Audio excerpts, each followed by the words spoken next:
Hello दोस्तों, we blogs education में आपका स्वागत है।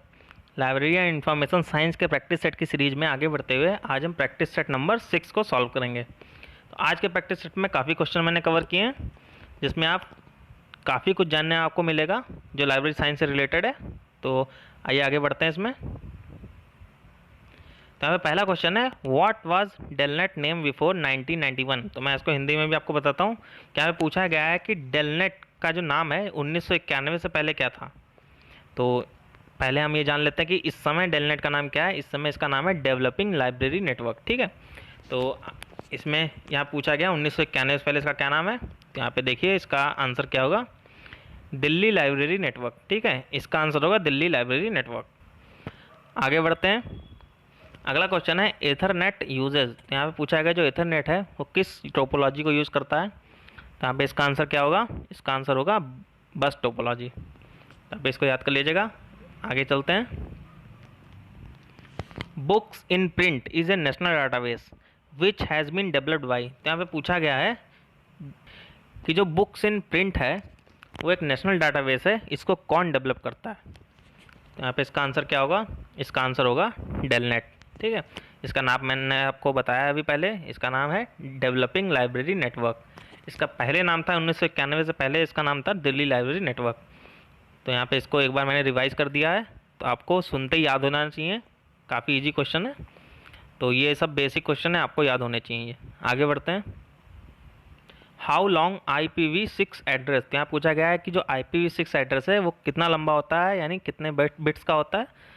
तो यहाँ पे उसको देखते हैं कितने बिट्स का होता है। ये होता है 128 यानी 128 बिट्स का। ठीक, आगे बढ़ते हैं। इसमें यहाँ पूछा है in-text project was launched by. तो यहाँ पूछा गया जो इंटेक्स्ट प्रोजेक्ट है वो किसने लॉन्च किया था। तो यहाँ पे ऑप्शन आपके सामने है, यहाँ पे देखिए क्या ऑप्शन सही होगा। इसमें ऑप्शन सही होगा दूरदर्शन एंड NIC यानी नेशनल इंफॉर्मेटिक्स सेंटर। ठीक, तो यहाँ पे NIC का फुल फॉर्म याद कर लीजिएगा, मैंने आपको पिछली वीडियो में भी बताया था। तो आगे बढ़ते हैं। इसमें a single packet on a data link is known as. जो डाटा लिंक में सिंगल पैकेट होते हैं जो ट्रांसफ़र होते हैं वो क्या कहलाते हैं। ठीक है, तो यहाँ पे ऑप्शन है, तो यहाँ पे इसका आंसर क्या होगा, इसका आंसर होगा फ्रेम। ठीक है, जो फ्रेम होता है वो सिंगल डाटा पैकेट होते हैं डाटा लिंक के। ठीक, अगले क्वेश्चन की तरफ बढ़ते हैं।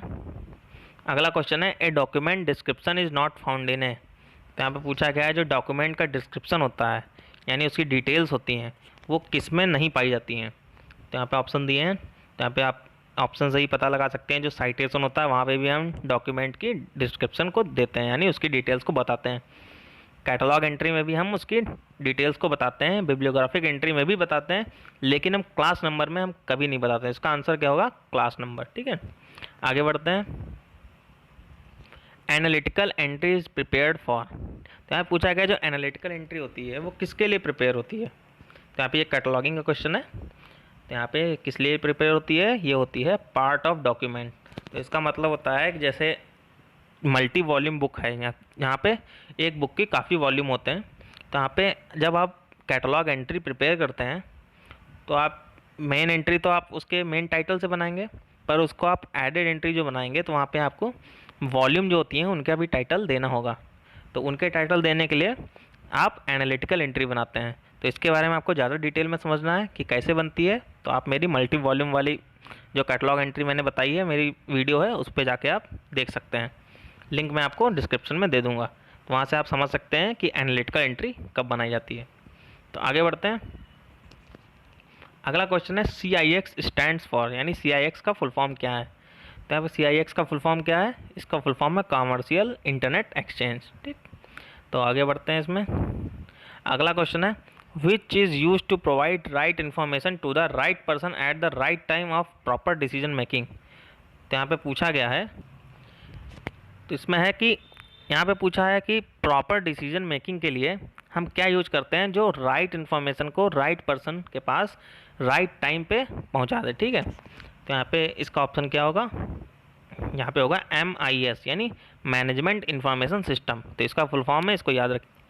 अगले क्वेश्चन की तरफ बढ़ते हैं। अगला क्वेश्चन है कैश यानी करंट अवेयरनेस सर्विस। ठीक, तो ये सर्विस जो होती है जो डेलनेट है ये कौन सी करंट अवेयरनेस सर्विस को प्रोवाइड करता है? तो यहाँ पूछा गया क्या service provided by DELNET is, तो यहाँ पे कौन सी जो करंट अवेयरनेस सर्विस है डेलनेट प्रोवाइड करता है? तो यहाँ पे इसका आंसर क्या होगा? इसका आंसर होगा लिस्ट सर्व, LISTSERV। ठीक है, इसको ध्यान से देखिएगा, इसको याद कर लीजिएगा। ये एक करंट अवेयरनेस सर्विस है जो डेलनेट के द्वारा प्रोवाइड की जाती है। आगे बढ़ते हैं। Atom index is brought by, जो एटम इंडेक्स है कौन बनाता है? तो यहाँ पे एटम इंडेक्स बनाता है INIS। तो इसका मैं फुल फॉर्म आपको बताता हूँ। इसका फुल फॉर्म है इंटरनेशनल न्यूक्लियर इंफॉर्मेशन सिस्टम। तो मैं दोबारा रिपीट कर रहा हूँ, इंटरनेशनल न्यूक्लियर इंफॉर्मेशन सिस्टम। इसको याद कर लीजिएगा, इसका फुल फॉर्म ये भी पूछा जा सकता है। तो इसके बारे में एक क्वेश्चन था, वो मैं आपको पिछली वीडियो में बता चुका हूँ। तो यहाँ पे एक और क्वेश्चन है एटम इंडेक्स का, तो आप इसको ध्यान रखिएगा, जो INIS ही प्रोवाइड करता है। आगे बढ़ते हैं हम। The pseudonym is the name. तो यहाँ पे पूछा है कि जो स्यूडोनेम होता है वो कैसा नेम होता है? तो यहाँ पे स्यूडो का मतलब होता है काल्पनिक। तो यहाँ पे जो काल्पनिक नेम है वो कैसा नेम है? तो यहाँ पे देखिए, ये है फिक्सियस नेम। तो यहाँ पे इसका मैं एक एग्जांपल देता हूँ आपको, जैसे मुंशी प्रेमचंद। तो मुंशी प्रेमचंद उनका ओरिजिनल नेम नहीं था, वो एक फिक्सियस नेम था, यानी स्यूडो नेम था। वो एक काल्पनिक तौर पे उन्होंने अपनी पुस्तकों को प्रकाशित करने के लिए रखा था। उनका असली नाम था धनपत राय। तो यहाँ पे स्यूडोनेम, इसकी एंट्री बनती है कैटलॉग में। तो यहाँ पे ध्यान रखिएगा कि किस तरह का नेम है, एक फिक्सियस नेम है। ठीक, आगे बढ़ते हैं। यहाँ पे क्वेश्चन पूछा गया, the right to information bill was enacted by the parliament of India on. पूछा गया है कि जो राइट टू इन्फॉर्मेशन बिल था वो इंडियन पार्लियामेंट ने कब लागू किया था? तो इसका आंसर क्या होगा? इसका आंसर होगा 15 जून 2005। तो यहाँ पे आपको डेट भी याद रखनी है ईयर के साथ में, ये भी पूछी जा सकती है। तो अगले क्वेश्चन चलते हैं।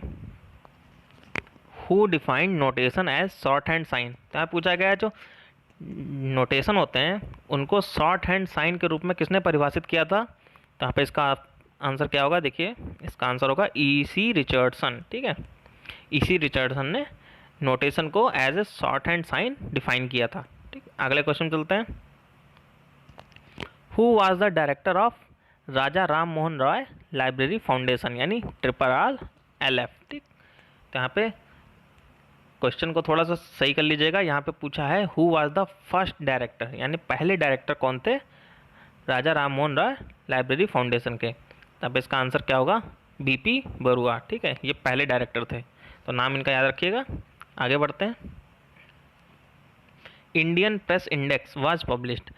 तो यहाँ पे देखिए, यहाँ पे इस पर फ्रीक्वेंसी पूछी गई है। ठीक है, यहाँ पे फ्रीक्वेंसी पूछी गई है कि इंडियन प्रेस इंडेक्स है वो, इसकी फ्रीक्वेंसी या पीरियोडिसिटी जो भी है वो क्या है? ठीक है, तो इसकी पीरियोडिसिटी क्या है? इसकी है मंथली, यानी ये मंथली पब्लिश होता है, यानी मंथली प्रकाशित होता है।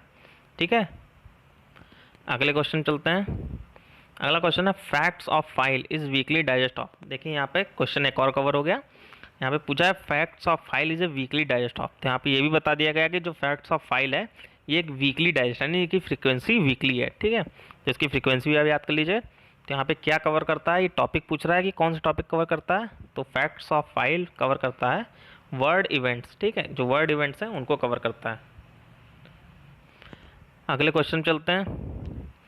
Who is the publisher of university handbook India, यानी जो इंडिया की यूनिवर्सिटी हैंडबुक है इसको पब्लिशर कौन है? तो यहाँ पे इसका ऑप्शन क्या होगा? यहाँ पे इसका ऑप्शन होगा एसोसिएशन ऑफ इंडियन यूनिवर्सिटीज़, यानी इसका जो शॉर्ट फॉर्म है उसको हम कहते हैं AIU। ठीक है, तो AIU है ये पब्लिशर है यूनिवर्सिटी हैंडबुक का। तो यहाँ पे इसको ध्यान रखिएगा। अगले क्वेश्चन चलते हैं। What is periodicity of index India. तो यहाँ पूछा गया है जो इंडेक्स इंडिया है उसकी पीरियोडिसिटी क्या है, यानी फ्रीक्वेंसी क्या है? तो इसकी फ्रीक्वेंसी है क्वार्टरली। ठीक है, अगले क्वेश्चन की तरफ चलते हैं। अगला क्वेश्चन है what type of publication A newspaper is. तब पूछा गया जो न्यूज़पेपर है वो किस तरह का पब्लिकेशन है? तो न्यूज़पेपर एक सीरियल पब्लिकेशन है। तो अगले क्वेश्चन चलते हैं हम लोग। यहाँ पूछा गया semi colon is used in book number two represent. यहाँ पे कहा है कि सेमी कोलन है वो बुक नंबर में किसको रिप्रेजेंट करता है? तो यहाँ पे सेमी कोलन किसको रिप्रेजेंट करता है? कॉपी नंबर को। तो जब हम कॉपी नंबर को मेंशन करते हैं तो उससे जस्ट पहले हम सेमी कोलन का यूज करते हैं बुक नंबर में, ठीक है। आगे बढ़ते हैं। अगला क्वेश्चन है the provision of ACI are exist only in, तो यहाँ पे ACI का फुल फॉर्म होता है एंटीओराइजिंग कॉमन आइसोलेट, ठीक है। तो यहाँ पे इसको हम कहाँ, यानी ये जो प्रोविज़न है ACI का वो किस में यूज होता है, तो ये यूज होता है CC में, यानी कोलन क्लासिफिकेशन में, ठीक है, जो 1933 में आई थी, जिसको डॉक्टर SR रंगनाथन ने लिखा था, ठीक है। आगे बढ़ते हैं। अगला क्वेश्चन है इन CC P मीन्स, तो हमें पूछा गया जो कोलन क्लासिफिकेशन है उसमें स्मॉल p का मतलब क्या है, तो यहाँ पे इसका मतलब क्या है, तो ये जो स्मॉल p है ये आपका एंटीओराइजिंग कॉमन आइसोलेट मतलब ACI में ही मिलेगा आपको।